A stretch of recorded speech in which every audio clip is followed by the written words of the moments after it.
साथियों,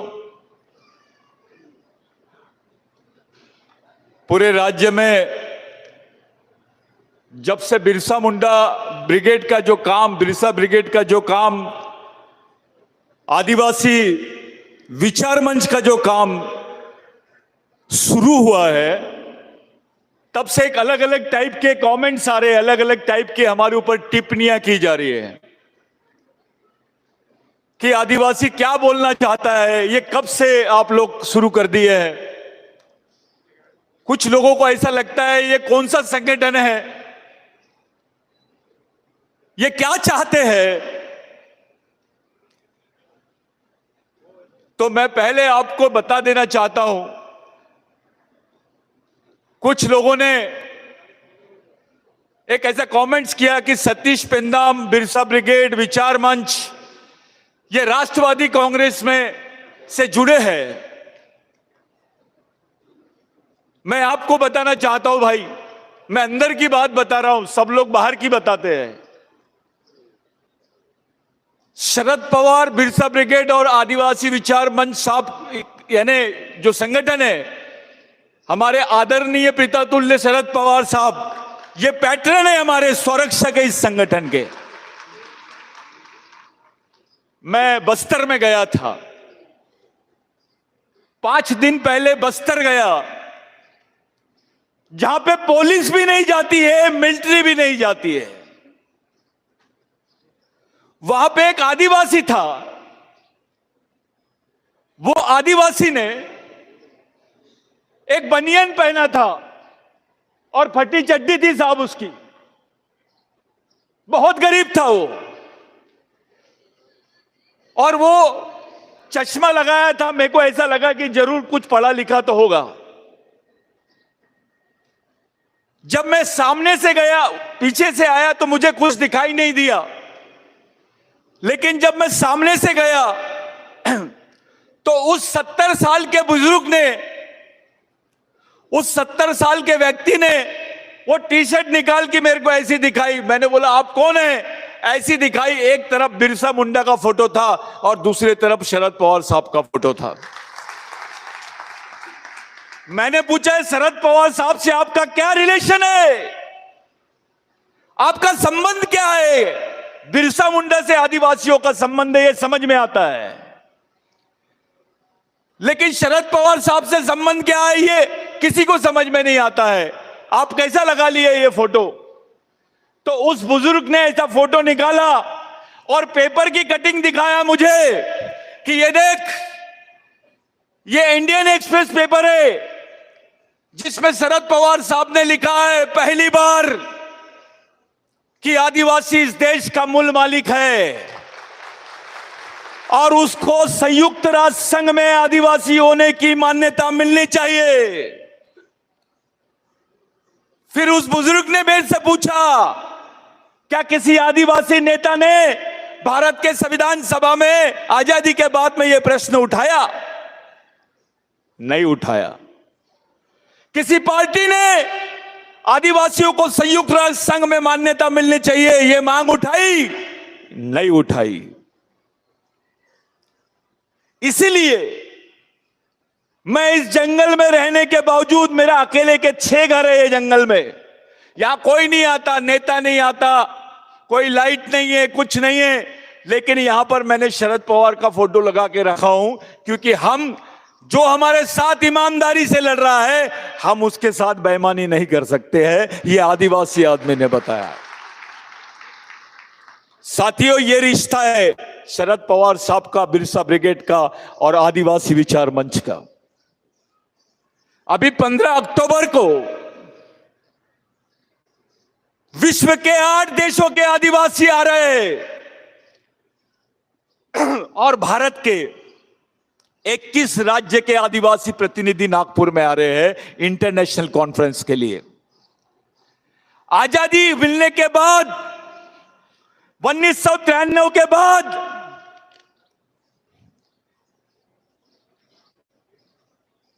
यह पहली बार है कि भारत में ऐसी कोई मांग उठाई जा रही है। 1993 में भारत सरकार ने संयुक्त राष्ट्र संघ में यह हलफनामा दिया कि भारत में आदिवासी नहीं रहते हैं। भारत में आदिवासी नहीं रहते। यह हलफनामा भारत सरकार ने दिया संयुक्त राष्ट्र संघ में। यह हलफनामा जो है उसमें दो बातें और लिखी थी कि एक भील वंश के लोग हैं जो संस्कृत जिनके बोली भाषा में संस्कृत के शब्द आते हैं, इसलिए ये भी आदिवासी हो नहीं सकते। यानी जो संस्कृत बोलता है वो आदिवासी हो नहीं सकता, ये भारत सरकार ने बताई। वो भील के खिलाफ में बोले, बारेला के खिलाफ में बोले, गावित के खिलाफ में बोले। इस देश के आधे आदिवासियों के बारे में उन्होंने बोला है। और पूरे आदिवासियों के बारे में तो बड़ी अचानक अचंभित करने वाली बात बोला है कि भारत में आदिवासी नहीं रहते हैं। अरे ये भारत का संविधान बोलता है कि जो अनुसूचित जनजाति के लोग हैं वही इस देश के आदिवासी है। ये डॉक्टर बाबा साहब अंबेडकर ने जयपाल मुंडा के सवाल पे बोला कि ये अनुसूचित जनजाति के लोग हैं, यही आदिवासी है। भारत के सर्वोच्च न्यायालय ने 2010-2011 में बोला कि tribes are the aboriginal people of India. ये इस देश के मालिक है, इनको मालिक होने का सम्मान मिलना चाहिए। उनको संयुक्त राष्ट्र संघ में आदिवासी होने का अधिकार मिलना चाहिए। यह बात सुप्रीम कोर्ट ने बोला। अरे इस देश में सुप्रीम कोर्ट बोलता है भगवान राम यहां पैदा हुए कोले भाऊ, तो देश के लोग मान लेते हैं। सुप्रीम कोर्ट यह बोलता है कि आदिवासी इस देश के मालिक है, इनको मालिक होने का सम्मान मिलना चाहिए, देश के लोग नहीं मानते हैं, प्रधानमंत्री भी नहीं मानते हैं। एक ही कोर्ट के दो फैसले, एक को मान्यता और एक को नहीं। यह ऐसा कोई देश में हो सकता है क्या? लेकिन भारत में हो रहा है। इसी बात को लेकर नागपुर में आने वाले 15 अक्टूबर को अंतर्राष्ट्रीय सम्मेलन हम लोग ले रहे भाई, जिसका नेतृत्व शरद पवार साहब करने वाले, हमारे पैट्रॉन करने वाले हैं, जिसमें भारत के 19 राज्य के लोग आएंगे, विश्व के 8 देशों के लोग आएंगे और वीडियो कॉन्फ्रेंसिंग में करीब करीब 6 देशों के लोग आपके साथ में रहेंगे। यह पहली बार हो रहा है कि अफ्रीका का आदिवासी, ऑस्ट्रेलिया का आदिवासी, इराक का आदिवासी, इटली का आदिवासी, फ्रांस का आदिवासी भारत के आदिवासियों के लिए खुल के सामने आ रहा है। यह पहली बार हो रहा है। मैं आप सब लोगों को 15 अक्टूबर का सामाजिक निमंत्रण देता हूं और यह बता देना चाहता हूं कि ऐसा सम्मेलन 1993 के बाद में भारत में हुआ ही नहीं। और वो सम्मेलन का पीछे जो हमको प्रेरणा मिली है वो पवार साहब की मिली है, मैं इसलिए उनको मानता हूं। साथियों, जिस जगह पे हम लोग आए हैं, जिस कोली चबूतरा के बारे में हम लोग बात कर रहे हैं, पूरे शिवाजी महाराज की हिस्ट्री में, शिवशाही की हिस्ट्री में मेरे को एक उदाहरण बता दीजिए कि 150 आदिवासियों को खुलेआम कत्लेआम किया गया। कोले बाबू, 150 आदिवासियों को खुलेआम मारा गया, उनकी गर्दनें काटी गई और उस चबूतरे पे ले जाके रखा गया। जब वहां से आदिवासी हटे तो सत्ता मुगलों की आना चाहिए था, लेकिन वहां पर पूरा साम्राज्य पेशवाइयों का कैसे हुआ? कैसे हुआ? किसने मारा आदिवासियों को? क्यों मारा गया? ऐसी हत्या शिवाजी महाराज और संभाजी महाराज के मानने वालों को पहली बार हुई है इतिहास में। ऐसा क्या था कि आदिवासी को ही मारा गया? इस बात पे कोई बात नहीं करता है। शिवाजी महाराज पर जो हिस्ट्री बनाई गई है उसमें से आदिवासी बाहर है। किला आदिवासियों का, लोग आदिवासी, उसके सैनिक आदिवासी और राजा शिवाजी। यह उदाहरण आपको देश में कहीं देखने नहीं मिलता है। आप यहां का हिस्ट्री निकालिए। जो शिवाजी महाराज की किसान सेना थी वो आदिवासियों की सेना थी। जो शिवाजी महाराज के कार्यकाल में फारसी में वो जो चलता था, यानी आपका पूरा शासन का काम चलता था, संभाजी महाराज और यहां के महादेव कोड़ी आदिवासी, वारली आदिवासी, ठाकर आदिवासियों ने एक सजेशन प्रस्ताव पास किया शिवाजी महाराज के सामने कि जो राज्य की भाषा है वो प्राकृत होनी चाहिए।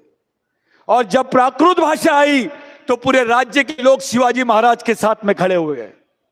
शिवाजी महाराज ने संस्कृत भाषा की बात नहीं की थी, प्राकृत भाषा की बात की थी। संस्कृत और प्राकृत में फर्क है।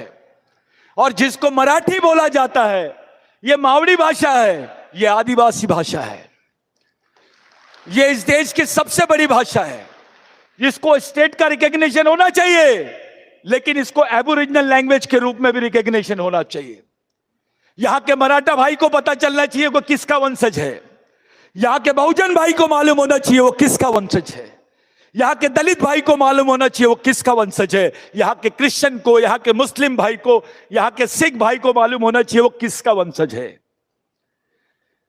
ये वनवासी का कार्यक्रम बहुत अलग है।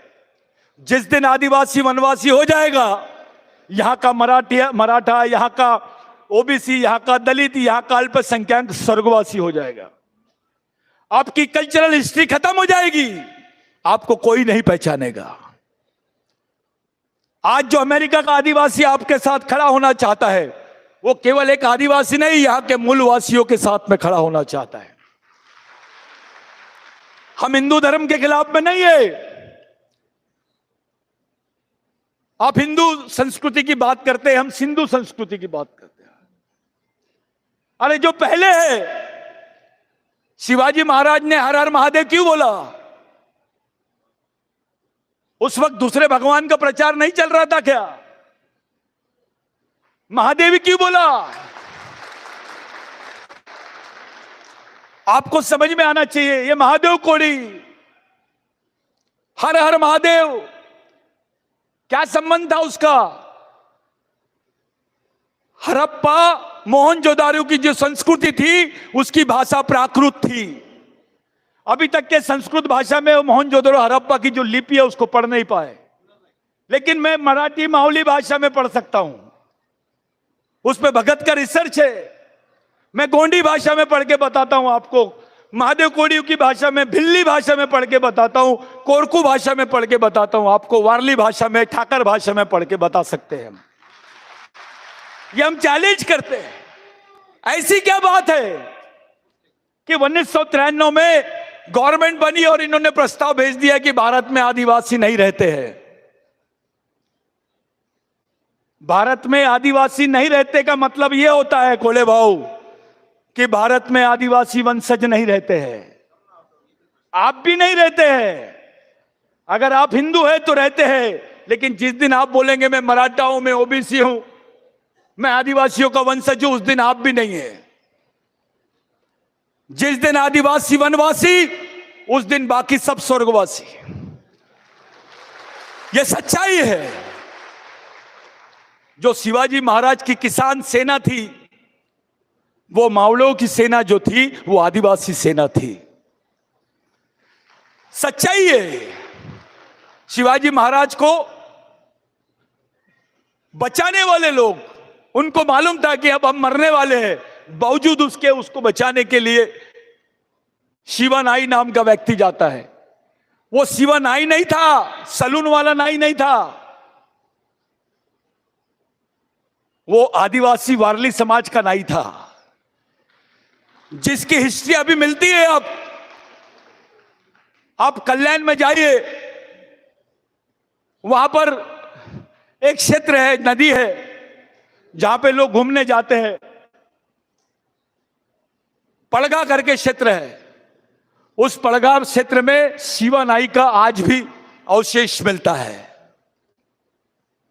जो संघर्ष चालू है वो संघर्ष पहचान के लिए है, वो अस्तित्व के लिए है। आदिवासियों को, ओबीसी को, मराठाओं को, दलितों को, अल्पसंख्यकों को आज इतना सीनियर मोस्ट नेता मिल सकता है क्या? आपके पास में शरद पवार साहब का कोई अल्टरनेट होगा तो दे दीजिए हमको। ऐसा कोई व्यक्ति हो जिनके पास में इतना अनुभव है, ऐसा कोई डॉक्टर है आपके पास में पवार साहब जैसा, जिनको समाज की बारीकी मालूम है। इसके बाद क्या है आपके पास? हमारे पास क्या है? आदिवासियों ने किसकी तरफ देखना चाहिए? हमारे जनरेशन के लिए आखिरी लीडर है हमारे वो, और पहले भी लीडर वही है। कौन पवार साहब के साथ में खड़ा है, कौन नहीं है, हम इसकी परवाह नहीं करते हैं। लेकिन यह सच है, पूरे देश के आदिवासी आज पवार साहब के साथ में है। साथियों, ये जो मूवमेंट है, ये जो मिशन है, इसको बदनाम करने का भी षड्यंत्र चल रहा है। आप मुस्लिम को आतंकवादी बोल दीजिए, आपको गोली मारने का अधिकार मिल जाता है। आप आदिवासियों को नक्सलवादी बोल दीजिए, वत्स पाटिल साहब, उसको गोली मारने का अधिकार मिल जाता है। यानी केवल लेबल लगा देते हैं। किसी भी आदिवासी को गढ़चिरौली के उसको बता दिए बस्तर के आदिवासी यानी नक्सलवादी। एक षड्यंत्र चल रहा है इस देश में आदिवासियों को नक्सलवादी बनाने का। उनकी पहचान नक्सल, अब आदिवासी क्षेत्र नहीं बोलते उसको, नक्सलवादी क्षेत्र बोलते हैं। वहां पैसा नक्सल विकास क्षेत्र के नाम से आता है, आदिवासी विकास क्षेत्र के नाम से नहीं जा रहा है। आपको एक संबोधन किया जा रहा है, वनवासी, नक्सलवादी, ये एक ही रूट के शब्द है। नक्सलवादी आदिवासी हो सकता है, लेकिन आदिवासी नक्सलवादी नहीं हो सकता है। मेरे लिए, आपके लिए, इस संगठन के लोगों के लिए, मंच पे जितने नेता बैठे हैं, जिरवड़ साहब हो या बहुत सीनियर नेता वत्स पाटिल साहब हो, कोले जी हो या बाकी सब लोग जो पवार साहब के साथ में खड़े हैं, आप लोग तो रह गए, लेकिन ये जो हुजूम है, ये जो आंदोलन है कि आदिवासियों को संयुक्त राष्ट्र संघ में मूल निवासी का दर्जा मिलना चाहिए, ये आंदोलन पवार साहब के नेतृत्व में पूरे देश भर चलेगा।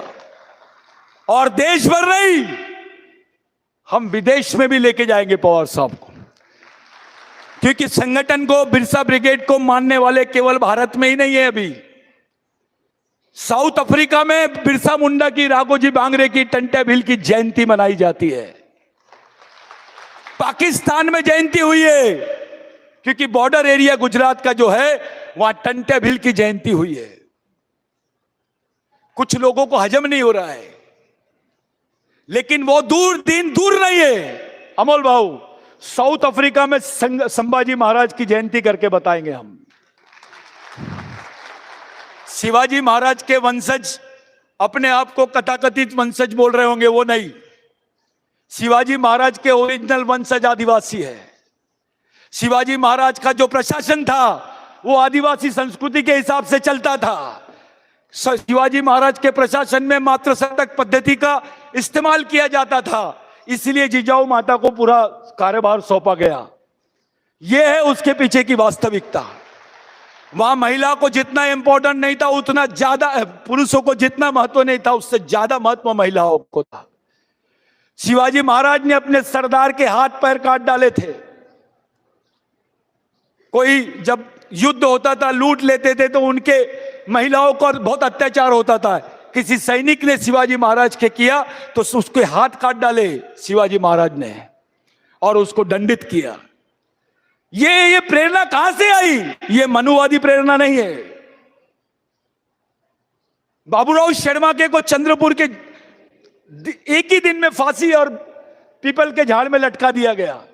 जो सजा संभाजी महाराज को दी गई, बाबूराव शर्माके को फांसी देने के बाद में ये चूने में, एक रसायन में डाल दिया गया, उनकी बॉडी को पूरा गला दिया गया। चूने की भट्टी में डाल दिया गया। जो संभाजी महाराज के साथ में हुआ है वो आदिवासी वीरों के साथ में हुआ है। राघोजी भांगरे, उनके पिताजी स्वतंत्र सेनानी, उनकी माताजी स्वतंत्र सेनानी, उनके दादाजी स्वतंत्र सेनानी, बताइए मेरे को, और सब शहीद हो गए। ऐसा वंश है क्या भारत में? बाप भी स्वतंत्र सेनानी, मां भी, दादा भी, भाई भी, काका भी।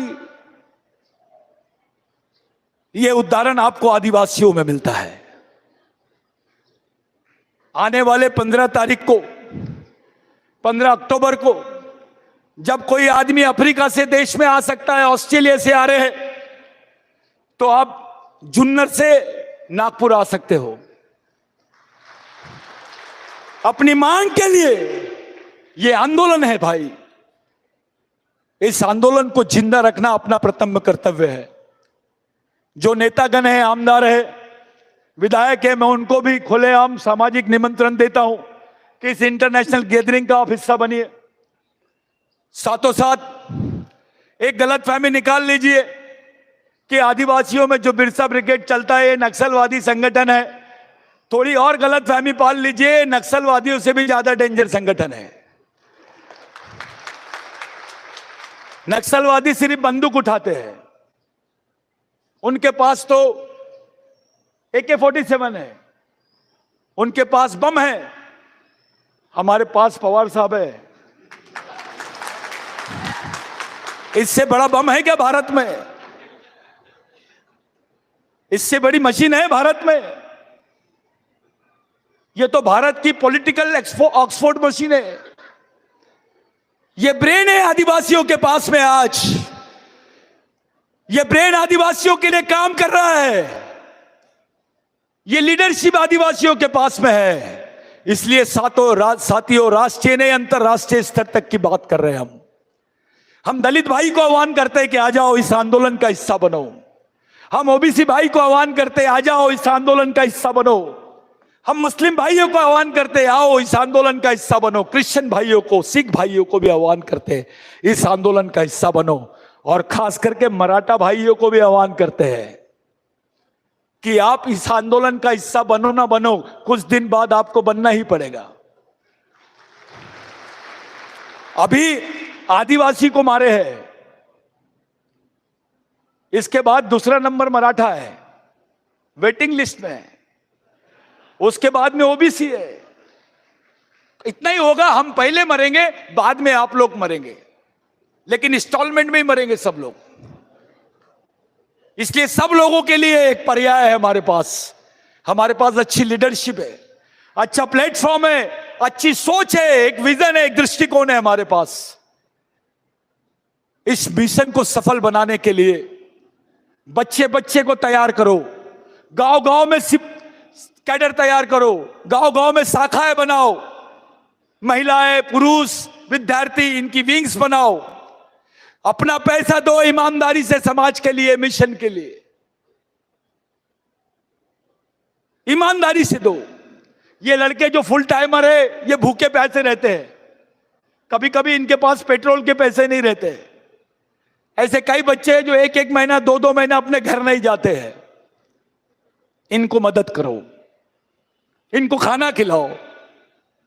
जो कर्मचारी लोग हैं, वो लोगों ने इनको मदद करना चाहिए। आपका मेहनत का थोड़ा पैसा मिशन के लिए जाना चाहिए। ये आपकी अपनी नहीं, अपने आने वाली लड़ाई है, अपने आने वाली पीढ़ी की लड़ाई है। ये हमारी आखिरी पीढ़ी द्वारा लड़ी जाने वाली, आखिरी पीढ़ी को बचाने वाली आखिरी लड़ाई है। ये बात आपको ध्यान में रखना है। यहां पे लड़ाई के मैदान में कोई नेता नहीं रहता, कोई अधिकारी नहीं रहता, सब समान होते हैं, सब सैनिक होते हैं।